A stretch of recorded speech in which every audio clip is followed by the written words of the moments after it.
There are three things that are required of you as a father, as a mother, to provide for your children if you ever want them to be secure, stable, hardworking, and good people in this world. I want to talk to you today about those three things and the order in which I see them. Number one, every child needs security and love, which is a place where they belong, something that they belong to, a place where they know they can go to and always be welcomed, always be accepted, always be loved, a place where they can find security and love. Second, they need structure and they need consistency. They need to know what's allowed and what's not allowed. And they need some kind of a routine, some kind of scheduling, some kind of foundation for their existence, which gives them security and love, and then the how of how to function, how to act in society. And third, and maybe kind of encompasses the other two in some respects, is they need a good role model, someone to model to them what life should be lived like, how they should function in a society. So we were out in Mexico for a couple of weeks and I was teaching on some of these things. And one of the things I always like to say beforehand, almost like on a way to excuse myself a little bit, is I want to recognize and I want to let people know that I don't think we have arrived. I don't think we've done everything perfectly. I don't think my family is the ultimate model and perfect example of how a family ought to be. We make many mistakes. We have many faults. My children are nowhere near perfect. My wife and I are far, far from perfect. I am not the perfect godly husband, nor is she the perfect godly submissive wife. We have many, many things to learn and we're growing in constantly. But having said that, we are very proud of the fact that God has blessed us with 7 faithful children. We have 5 teenagers now. None of them hate us. We've actually never had rebellion from any of them. We've never had anyone slam the doors and yell at us and say they hate us or anything along those lines. They love us. They respect us. We love and respect them. And we have good relationships. For all of our faults, for all of their faults, God has blessed us with something that has worked. We have a household that functions in a way where everybody feels like they're part of it and they're all growing and learning together, and we do it as a unit. And many ups and downs, many failings, many faults, much chaos that happens in the midst of things. We're not like an Instagram family where you could come in and take a snapshot at any time and post it to a website and say, look how the model family. By no means. But God has blessed us with some wisdom and some success, and we feel that it's valuable enough to share with people. So let's talk about those few things. The ideal families are kind of portrayed in the book of Psalms. To me, these two passages, Psalm 128 and Psalm 127, two passages that describe the beauty of a godly family. And we can see some of the reflections of that in our household, and we're very grateful for it. So Psalm 128 says this, "Blessed is everyone that feareth the Lord, that walketh in his ways." Nobody does that perfectly. I definitely do not do that perfectly, but I'm still reaping the benefits and seeing the results of it. And this is what happens when you fear the Lord and walk in his ways. He says, "For thou shalt eat the labor of thine hands, happy shalt thou be, and it shall be well with thee." And I've said this before, and I've had other people say it to me who have a similar lifestyle. If I could live any life that I wanted, buy a big yacht, have a bunch of women, live the party lifestyle, I would not choose that, even if I could have that. The life that I would want to live, if there were no God, if there were no consequences of sin, the life that I feel like would be the most fulfilling and the most joy-filled is the life that I have.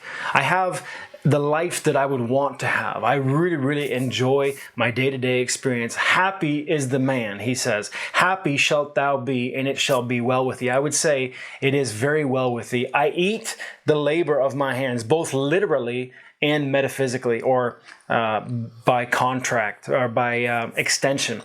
On one hand, we raise our own groceries, a lot of our own meat, almost all of our own meat gets raised on the yard, and we raise our own garden. We eat the fruit of our hands. So that's one way, but also I earn money to be able to buy the income, to buy the stuff that we have, and we eat the labors of our hands, and it's a very happy state to be in. If you fear the Lord, if you walk in His ways, you will be able to eat the labor of your own hands, and that's a very blessed state to be in. And then he says, thy wife shall be as a fruitful vine by the sides of thine house. We had friends years ago who had a grapevine that traveled up the side of their house, and they would literally eat grapes off the sides of their house. My wife is like that to our household. Some women might not like hearing that because they feel like it's a degradation, or it's like a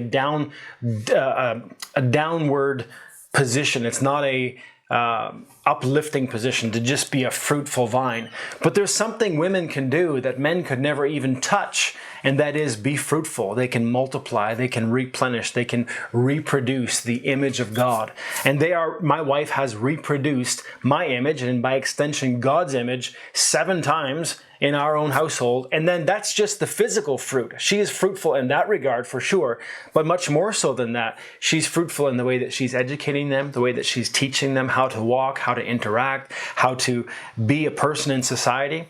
And my wife is a fruitful vine by the sides of my house. That's what she is like. And then it says this, it says, thy children are like olive plants round about thy table. We have a big, long 8-foot table, and all the positions are filled.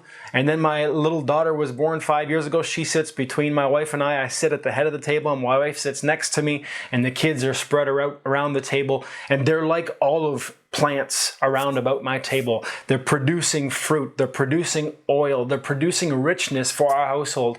Some of them make money and help pay bills and all that, but that's not even really what I'm talking about. They're rich in their character and in the qualities that they bring into our household. It's a real joy and a blessing to be able to have those children round about my table. And then he says this, behold, that thus shall the man be blessed that feareth the Lord. And I can testify to that. That has been the result of walking in the fear of God. He has taught us some of these things. And so if you go back to the beginning, you see that God gave man the goal and the mission and the purpose and the mandate to go into all the world, to subdue the world, to bring it into subjection, and to put it under the feet of God. That's ultimately what will happen with the Lord Jesus. He's going to complete God's plan on earth, and he's going to hand over the kingdom to the Father, and all things will be under the God of heaven. And so we as men were given the mandate originally in the garden, in this little corner that God planted. God planted a garden eastward in Eden. So there was a place called Eden. I believe it might have been where Jerusalem is now. And God planted a garden somewhere in that place. And he told Adam to keep it, to tend it, to take care of it. So he was protecting it. He was providing from it. He was sustaining his own life. He had this outward mission. A man is meant to go outward, to subdue and to have dominion. And then God gave him a helper to help him accomplish his mission and his purpose. And then, as we know, they both failed. They handed over the dominion to Satan, in a sense, where Satan is now considered the god of this world. And now they're outside of the order. They're outside of the peaceful garden that God had made, the beauty and the precision in which God had planted these trees and the streams, and the fruit was all growing just perfectly. And now Adam has to till the ground to produce the trees, to produce the crops that will bring some order back to this chaotic life, in this chaotic world, ultimately always failing, because Christ is the true Adam that brings that peace and that order back to society. But each of us as humans have that mandate. God made man in his own image. In the image of God created he them. Male and female created he him, it says. So it uses the terms him and them kind of interchangeably there, basically saying masculinity is one form of God, femininity is the other form of God, and together, male and female make up the image of God. And the image of God created he him, meaning Adam. So when God gives man this mission to go into the world, and after their sin, he says to be fruitful, to multiply, replenish the earth, subdue it, bring it into subjection, take the elements out of the earth and use them, produce fruit for your family, produce a living for your family, make the thing a place of peace and joy and safety, protect your children, protect your family, so on and so forth. That's the mission of man. It's outward. It's to go out and to penetrate, to get into the dark places and bring light and bring order and bring peace. And then he gives the woman to the man to be the man's helper, to be suitable to him, to be his help meet for him, someone that's particularly designed to help the man accomplish his goals. So now you put those two together and you have this great team that's going to conquer the world. The man has an outward vision.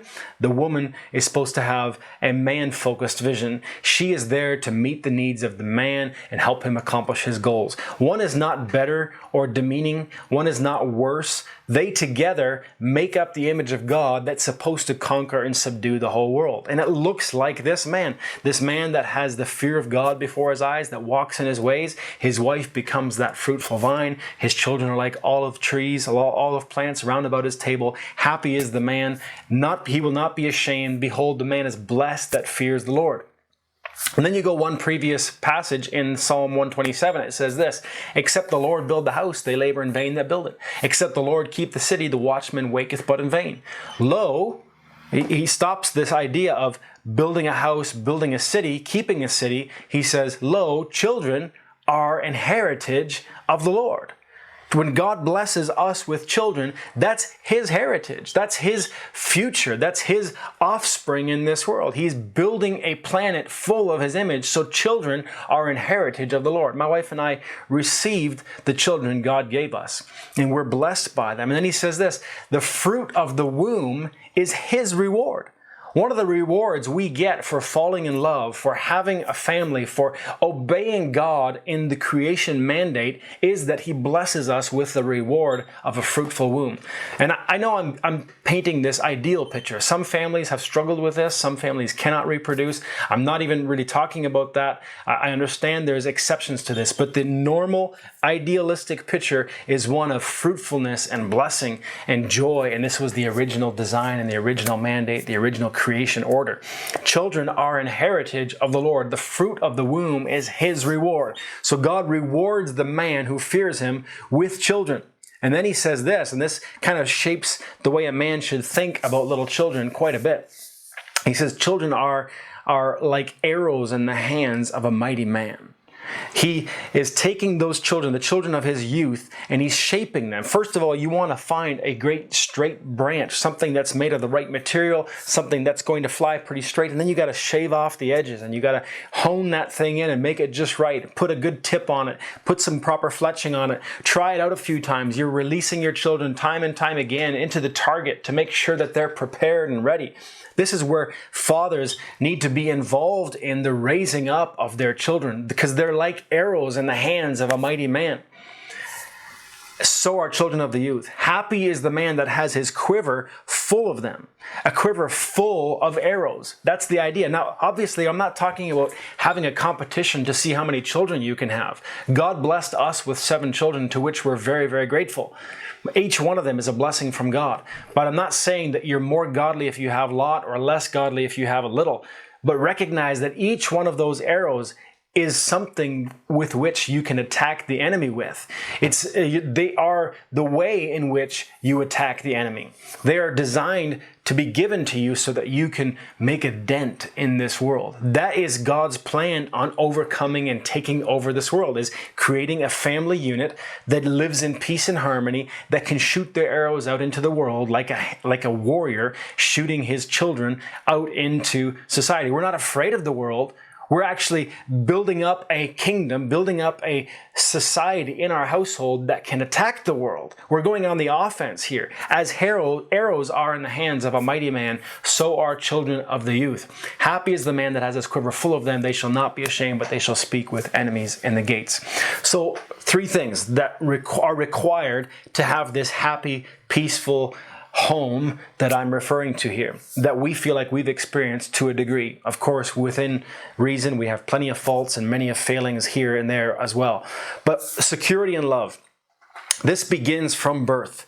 The child, a natural born child, will immediately desire milk. And it's not just for sustenance. It's not just for physical growth. It is for comfort. It is for security. It is for belonging. It is for a place to be. So a child, every small child needs security and love.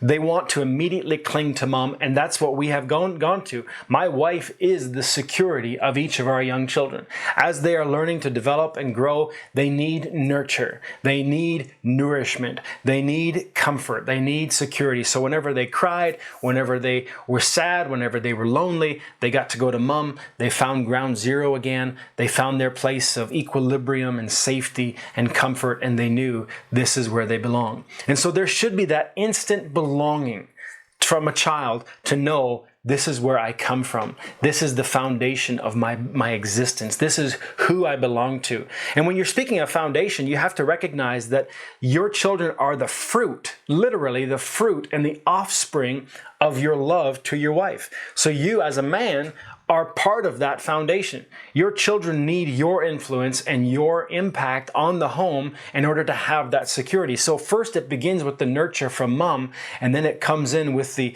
care and tenderness and admonition of the father. The Bible says that the children should raise up the children. The book of Ephesians says that fathers should bring up their children in the nurture and admonition of the Lord. Nurture meaning the care and the love and the security, and then admonition being the structure and the discipline and the right and the wrong, so to speak, right? So they know that they belong because mom is always there. She's the security, she's their comfort, she's their place of deep belonging. And then they get more of that from knowing that dad's always there. They hear his voice in the womb and they recognize it. They know that he's always in and out of the home. He's interacting with the family. He's talking. They can hear his voice first, and then they feel his firm but steady love and his consistency and so on and so forth. And they get this secure, deep, meaningful love from the compassion and tenderness and femininity of mom. And then they get the discipline and the strong, firm hand and consistent love of the masculine dad.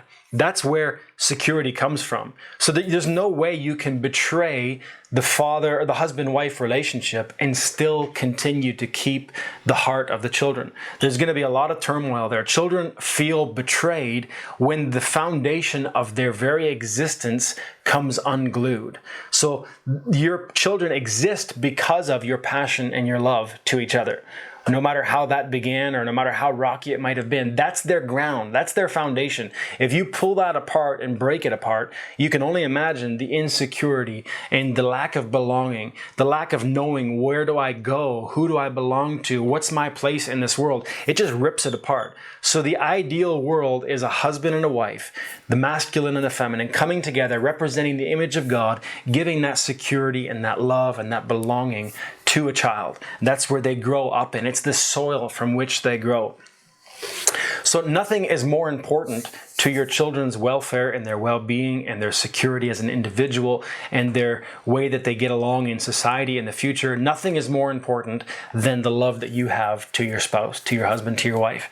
That's how they came into this world, and that's where they get their belonging and their security from. So number one child training tip, before I even get into structure and discipline, like disciplining your children and teaching them, way before that, more important than that, is the love that you have to your wife, the respect and the love that you have to your husband. You can teach a lot of wrong things. You can miss out on a lot of disciplinary opportunities, but if your kids feel that security and that love from knowing that mom and dad have something going on and they're really excited about each other and they actually prefer each other over anything else, they will develop okay, even if you make a lot of mistakes in the other way. So God is very gracious in that way, where you can simply just say, you know what, I'm going to prioritize my marriage. I might not get all the disciplinary stuff right.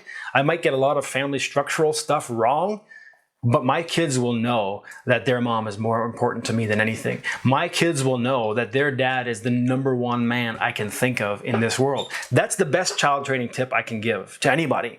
Love your wife. Submit to and honor and respect your husband. Love your husband well.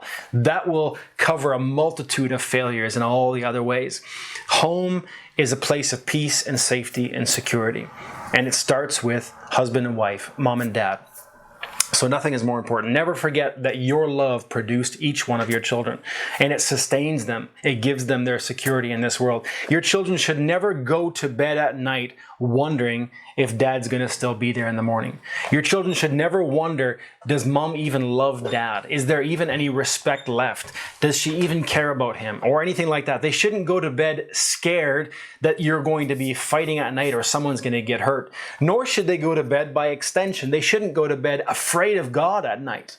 Of course, there's going to be times of conviction on children where they feel their sense of failure and guilt before God, but they should know from you that God is love. He loves your children more than you do. So provide this kind of security in this love and this interaction from mom and dad that gives them that sense of belonging and peace and security in the world, in this home, but by extension knowing that God also is love. God cares for them and God loves them deeply, and He gave His Son to die for them. These are things that every child, I believe, should know. And then within that, they should be proud to belong to your family. They should know that, hey, this is a place where I am a part of. And some of that will come in with structure and consistency and routine. They need to know where they belong, what they can do, what they can't do, what their responsibilities are. But even just knowing that, hey, you belong to the Blatz family, and you can use those terms, like you should be proud of belonging on this ship. We're going in that direction. It runs under the name of Blatz, and you should know that you have a very special place in this world. And there should be that feeling of pride and joy of knowing they belong. Many Mennonite children are afraid to go to bed at night because they believe God is angry at them, or if their parents are yelling and screaming at each other, they go to bed in turmoil. They'll wake up with terrible dreams. And it does nothing good for their security and their place of belonging in this world. So they need to know that they have a place. They need to know that they belong. They need to feel like there's a place in this world that is home, that brings them back to who made them, what they're made for, what their place is. And this can be a struggle. This can be a difficult place for a lot of parents because it's difficult enough to make a marriage work. And then you got to provide and eat the fruit of your own hands, and you're trying to shape your children as you go. And there's a lot to take in there. But struggle hard to make sure that your children know you're pursuing their mom, that you love their mom. Spend time with her, go on walks with her, date her, spend vacations with her, leave the children alone sometimes and go out with her. Make sure you take time to communicate your vision and your direction and your passions in this world, your questions and your turmoils, and make sure that you're sharing those things with her so that she knows where you're at, and then she can be the help. And then make sure you're there listening to your husband's heart and knowing that there's a lot more going on in the heart and mind of your husband than he will ever tell you, more than he can ever describe. Most men have a difficult time really explaining what's going on in their heart, but they carry way more weight than you could ever imagine. They know that it's their responsibility to lead the home well, to raise their children well, to bring them up in the nurture and admonition of the Lord. And they often feel like they're falling very short. And so you can build them up. You can praise their name. You can talk about the good things that they have done to them and to your friends and to your neighbors and to your family members. Tell them about the good things that your man, your husband has done, and let your children see that their dad is your favorite man in this whole world. So that's just point number one. I want to build on this and go into number two, which is structure, consistency, discipline, and we'll get into some interesting things there. But I think the primary thing that most marriages and most families need to get focused on and get fixated on is this idea of love and security. You know you can't really provide that love and security to your children if you yourself don't have that security and that love. If your own heart is in turmoil and you don't know where your belonging is, you don't know where your place is, maybe you had a very rocky home, maybe your dad wasn't there, maybe your mom didn't respect your dad, maybe there was chaos, and maybe you were one of those kids that went to bed at night angry or scared or confused or insecure. But now you're a grown-up. You can look back on that and realize where you came from and what shaped you, but ultimately you should now know that there is a Father in heaven that loves you better than any father on earth ever could have. And maybe you didn't have that modeled for you, but if you see and read the scriptures and know that God so loved the world that He gave His only begotten Son, that whosoever believeth in Him should not perish but have everlasting life, there should be this newfound relationship where you recognize that you do have a Father. You have this beautiful husband-wife relationship in the world that maybe you didn't have modeled for you at home. Obviously, the ideal is that we model that to our children and they sense it deep in their souls and they don't have to question it. But if you did question it growing up, if you didn't have that security, find that security in God and in Christ now. Come to a place of deep rest and satisfaction in knowing that, you know, God created that garden in Eden. He created this place of peace. He did the work. He planted the garden, then he placed man into his rest. In fact, the first day of man's existence was a day of rest. He entered into God's rest. There was all this peace, all this security, all the love, and then man has ruined it. Each of us has ruined it. We've all broken that peace and that security. We've all fallen into turmoil and into sin, even those of us that were raised well. But now we've been brought back into a right relationship. But God, while we were yet sinners, gave Christ to die for us so that we could come back into a place of peace, security, and rest. We have entered into his rest. So the work was created by God. The garden was created by God. Adam was placed in it. From that day forward, man has worked and worked and worked. Turmoil, chaos, curse, sin. And then Jesus comes and he creates a work that is complete and whole and finished. He cried, "It is finished." And he made this work for you to rest in. Come and rest and enjoy the Sabbath of God, which is the Lord Jesus himself. Come find satisfaction for your soul, celebration in your soul that you can extend to your children.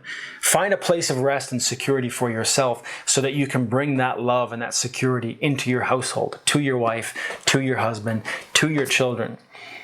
And then next time we'll talk a little bit more about structure and discipline. Thank you and God bless you.